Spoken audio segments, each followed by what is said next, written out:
પણ આયા જે ગોકર્ણજી મહારાજનું સ્વરૂપ બતાવ્યું એ શ્લોકની અંદર સરસ મજાનું બતાવ્યું. સર્વાંગમ સુંદરમ દિવ્યમ નિર્મલમ કનક પ્રભમ. સર્વાંગ સુંદર નિર્મલમ કનક પ્રભમ. સર્વાંગ સુંદર જેનું સ્વરૂપ છે, જેને જોતા જ આત્મદેવ આનંદને પામ્યા. વાહ, આવું બાળક હજી લગીમાં જોયું નથી.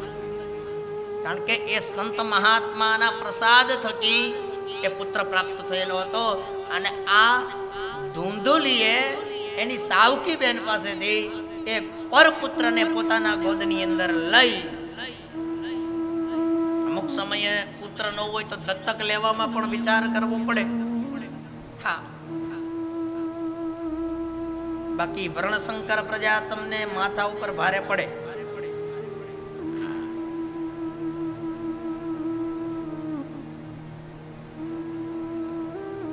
જે આપણું છે જ નહીં અને એને આપણે માનવું આપણું છે જ નહીં, જેના ઉપર આપણો હક નથી, અધિકાર નથી, એ વસ્તુને આપણે આપણી માનવી એ આપણી મૂર્ખતા છે.